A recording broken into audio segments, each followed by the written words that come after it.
નમસ્તે મિત્રો હું છું અશ્વિન સાંકળાસરિયા.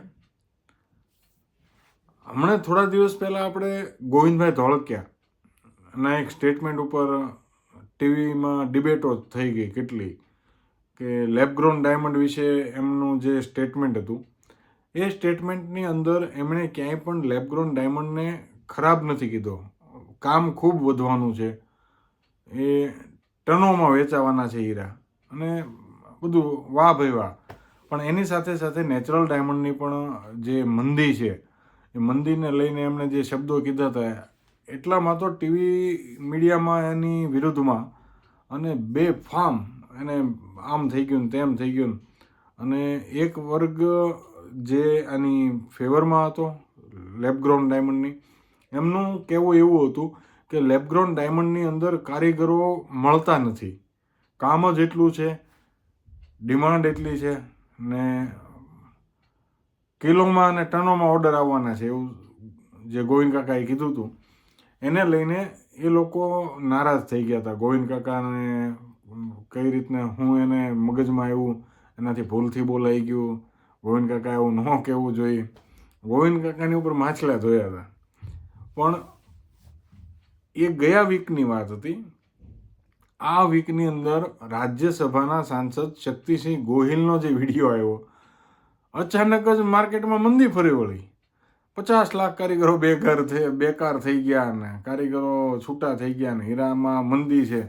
જે ગયા વીકમાં કારીગરો મળતા નહોતા, કારીગરોની અછત હતી, કારીગરોની ડિમાન્ડ છે અને બહુ સારું હાલે છે લેબગ્રોન, અને ઘરે ઘરે હીરો પહેરાવાનો છે, ઘરે ડાયમંડ ફોર એવરીવન ને આવી બધી વાતોમાંથી અચાનક આખી 360 ડિગ્રી એ થઈ ગયો, સમજે અવળું થઈ ગયું. એ કે 50 લાખ કારીગરો બેકાર થઈ ગયા ને બેકાર થઈ ગયા ને નવરું થઈ ગયું ને બજારમાં કંઈ છે નહીં, આખું નેગેટિવ વાતાવરણ થઈ ગયું. તો આ અચાનક આવું કેમ થયું? અને એક મિત્રનો કોઈ વિડીયો જોયો, એમાં એણે એવું કીધું, હું લેબગ્રોનનો વિરોધ બિલકુલ નથી કરતો, હજી હું તમને ચોખવટ કરું, ખોટું ન લગાડતા. એ કે ટેસ્ટ ટ્યુબ બેબી હોય ને, હવે 10 છોકરા હોય એમાંથી 3 ટેસ્ટ ટ્યુબ બેબીવાળા હોય, એ કે તમે નોખા ન પડી શકો. કુદરતની બક્ષિસ અને અમૂલ્ય ગણાતા હીરાને ટેસ્ટ ટ્યુબ બેબી સાથે સરખાવી દીધો.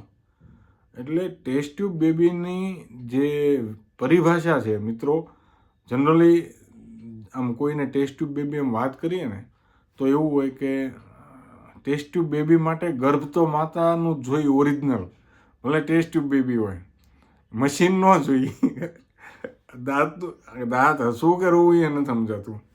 ટેસ્ટ ટ્યુબ બેબી માટે ગર્ભ તો માતાનું કુદરતી જ જોઈએ, ઓરિજિનલ, મશીન ન જોઈએ. એટલે નેચરલને અને સિન્થેટિકને લેબોરેટરીના ડાયમંડની આવી કમ્પેરિઝન ન કરાય. અને એમાં એમ કે 10 છોકરા ઊભા રાખો, એમાંથી 3 ટેસ્ટ ટ્યુબ બેબી હોય, તો એને કઈ રીતે નોખા પાડવા એમ? એટલે એ તો પડવાના જ નથી, પણ આને મશીન નોખું પાડી દે છે. ભલે ટેકનોલોજી આવતી રહે, નવી નવી આવતી રહે, પણ આને નેચરલ ડાયમંડ સેમ એવું ટેસ્ટ ટ્યુબ બેબીવાળું એક્ઝામ્પલ ન દેવાય. અને હું ઇન્ડસ્ટ્રીઝ નામે કરી દઉં, એવી નામે તો કોઈના હવે અહીંયા શેઢા હાટું થઈને બરડા ફાટી જતા હોય, એ નામે તો શું કરી દેવાના. તો આપણે તો એ શેઢા હાટું હડિયાપાટી કરેલી છે એવા વર્ગમાંથી આવીએ છીએ, ખેડૂત સમાજ, એટલે આવું નામે બામે કાંઈ થાય નહીં.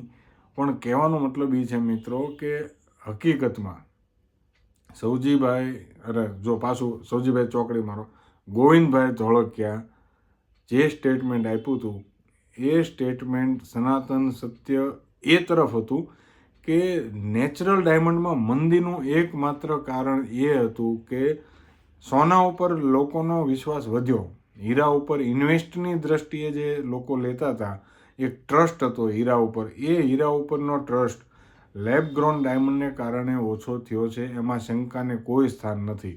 એટલા માટે નેચરલ ડાયમંડના ભાવ રોજ તૂટે. અને લેબગ્રોનના તો હવે ખબર છે કે ઓલું ટેસ્ટ ટ્યુબ બેબી છે, એટલે એ તો રોજે રોજ બલ્કમાં આવવાના છે. પણ વાત હતી મને એક મિત્ર એવું પણ કીધું કે તું દેશ વિરોધી વિચારધારાવાળો છો એમ, મેં કીધું કઈ રીતે? એ કે મેં તો એમાં એક વાત કરી હતી કે ભાઈ આ વર્લ્ડ લેવલે આપણું જે ડોલર અને જીડીપીના આંકડા મજબૂત થાય એટલા માટે એક્સપોર્ટમાં લેબગ્રોન ડાયમંડનું એક્સપોર્ટ થાય. પેમેન્ટ તો કરવાનું નથી રફ ડાયમંડનું, એટલે આપણે જીડીપીના આંકડાઓ આનાથી સુધરે એમ સરકારનો આવો ઇન્ટેન્શન હશે એટલા માટે તો એ અમેરિકા જઈને ગિફ્ટ દઈ આવ્યા હતા. પણ મેં આ વખતે જોયું આ ટ્રમ્પના વાઈફને કાંઈ આપ્યું નથી. નરેન્દ્રભાઈને ખબર પડી ગઈ કે આ લેબગ્રોનમાં જે ચાઇનાથી ઇમ્પોર્ટ થયેલી લેબગ્રોનની જે રફુ છે એ એટલી બલ્કમાં જે HPHT કરીને જે રફુ આવે છે એ બલ્કમાં ઇમ્પોર્ટ કરી છે આપણે. અને એ ઇમ્પોર્ટ કર્યા પછી ચાઇનાને આપણે અમથા અમારા છોકરાને ફટાકડો નથી લેવા દેતા, ચાઇનાનો ઓલો દોરી નથી લેવા દેતા, પતંગ કપાઈ જાય ને આંગળી કપાઈ જાય ને ફલાણો કપાઈ જાય. તમે અરબો રૂપિયાની રફ ઇમ્પોર્ટ કરી અને રફ ઇમ્પોર્ટ કર્યા પછી નરેન્દ્રભાઈનું જે સપનું હતું જીડીપીના આંકડા મજબૂત કરવાનું, એની આ ડોલરની 80-83 કરી નાખી. એટલે 80-83 બધું ભેગું કરીને અત્યારે $88 લાવી દીધો. એટલે એ જે આખો કાર્યક્રમ હતો ને જીડીપી વધારવાનો, એ કાર્યક્રમ રાંડ્યો એમ કહીને તોય હાલે. અને પછી આપણે ઉપર વળ ખાય ભાઈ તમે મોટા મશીન મૂકી દીધા હોય તો તમારું તો ડાયમંડ ફોર એવરીવન, અમારી આંખું ટાઢી. પણ બંને વસ્તુ સાથે ન ચાલીએ કે તમે એક બાજુ એમ કહો છો કે કારીગર મળતા નથી, હીરામાં તેજી છે, વેપારીઓ માટે મંદી છે, નેચરલના વેપારીઓ ખાલી રોવે છે. વેપારીઓ તો ગણ્યા કાંઠે હોય. આ રોનક પટેલ 50 લાખ બેકાર લોકોનો આંકડો લાવ્યા ક્યાંથી એમ કહો. અને એની એ જ પેનલો પછી ઓલા ડાયમંડ એસોસિએશનના એક ભાવનગરથી ભાઈ બહેન, એક સુરતવાળા બહેન, એક કારીગરને સાચવતા હોય એવા યુનિયનવાળા ભાઈ બેસે. મૂળ મુદ્દા ઉપર કોઈ વાત જ કરવાની નથી. અને બસ ઘડીક આની ઉપર ને સરકાર પેકેજ આપે. હવે એમ ન કહેતા કે સરકાર ટેકાના ભાવે હીરા ખરીદે, નકર તો આ એમાં તમે એમ કહો એમ છો કે હવે તો આ લેબગ્રોન ઘરની ખેતી અને સરકાર ટેકાના ભાવે લેબગ્રોન ડાયમંડ ખરીદે, જેથી કરીને અમે બધા કારીગરો છે ને અમે બધા હીરાના બધા આવી રીતના થાકી ગયેલા વહીવટ કરતા માણસો, વેપારીઓ, ભૂતકાળમાં જેને સારા વેપારીઓ ગણાતા એવા બધા અમે આ જો ને રખડીએ છીએ દુકાને નામાં ક્યાંય ન મળે હામાં.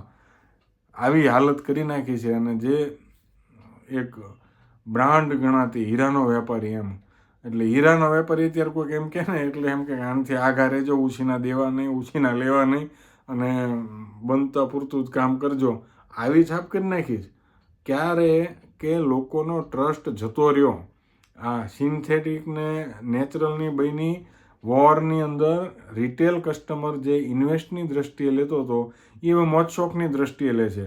અને મોજ શોખની દ્રષ્ટિએ જે હીરો 7 લાખ 8 લાખનો હતો એ હીરો તમે 8,000નો કરી નાખ્યો. 8,000માં અને 8 લાખમાં જે ગેપ રહ્યો એ ગેપ તમારા મોજ શોખ પૂરા થાય એમ નથી.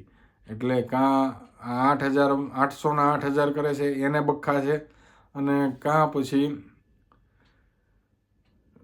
ઓલા નેચરલવાળાને જ છે જ નહીં એટલે એને બખ્ખા છે. એવી વાત ખોટી હું કરવી, એ તો બિચારો હવે ગોત્યા નથી જડે એમ. પણ કહેવાનો મતલબ એ છે કે લોકોનો વિશ્વાસ જળવાઈ રહે, બંને સેગમેન્ટ ચાલે. અને એક્સપોર્ટ કરો, ચાઇનાથી આ ઇમ્પોર્ટ બંધ કરો, ગ્રો કરો તમે તારા મશીન લાવીને, અને ગ્રો કરીને તમે પોલિશ કરીને આ ઓટોમેટિક મશીનથી પોલિશ કરવાનો વહીવટ છે ને એને અટકાવો. નાના માણસો મરી જાય છે. આ મશીનથી ઘસાવા મળશે ને તો બધાના કુલા લાલ થઈ જતા હતા ને એ બધું પૂરું થઈ જાય હીરા ઘહી. એટલે હવે બધું મશીનરી ઉપર. અને હવે આમાં જો આ ભૂલથી AI આવ્યું એટલે AIને કારણે તો બધું ભાઈ હીરો બધો ખબર નહીં ક્યાં આ બિઝનેસ જ આખો ક્વેશ્ચન માર્કવાળો થઈ ગયો છે. ને હવે કોઈ એમ કહેતું નથી કે છોકરાને હીરામાં લાવવા. કેનેડા જઈને મોલમાં ઊભો નોકરી કરજે, ત્યાં પેટ્રોલ પંપે પેટ્રોલ પૂરજે, કાંઈ પણ કરજે, પણ હીરામાં ન આવતા. આવું કહીને વિદેશ તરફ બહુ મોટી સંખ્યામાં દેશનું યુવાધન જઈ રહ્યું છે. અને એને કોઈ અટકાવી નથી શકવાનું, કારણ કે અહીંયા હુક્કો હાલય નથી. એટલા માટે આપણે બધી આ વાતો કરીએ છીએ, પણ બધી વાતું જ રહેવાની છે, કાંઈ કોઈનું થવાનું નથી. ઘડીક 2 દી CVD-વાળા ફોન કરશે ને 2 દી નેચરલવાળા કરશે. પણ મૂળ મુદ્દો એ છે કે લોકોનો ટ્રસ્ટ જતો રહ્યો છે. મંદીનું કારણ એ છે. બાકી બધા જો કપડામાં ને એમાં બધે બહબહાટી ધંધા હાલે છે, કાંઈ વાંધો નથી. સુરતમાં બીજા બધા ધંધા હાલે છે, પણ આ એક ધંધો એવો છે કે જેની અંદરથી આત્મા નીકળી ગયો છે. હવે એની અંદર પાછી પ્રાણ પ્રતિષ્ઠા થાય અને લોકોનો વિશ્વાસ જળવાય એવા કંઈક દિવસો આવે તો ઠીક છે. બાકી આમના આમ દિવસો પસાર કરીએ છીએ એવું લાગે છે મિત્રો. એટલે મૂળ આખો વિષય તમને કહેવા માટે ફરીવાર એટલા માટે આવ્યો હતો કે કોઈને ખોટું ન લાગે, બધાનું હાલે, સર્વે સુખીના સંતો. આ નરેન્દ્રભાઈનો જે વસુધૈવ કુટુંબકમવાળો જે મંત્ર છે એ બધા જ મંત્ર સાકાર થાય અને દેશ ખૂબ આગળ વધે.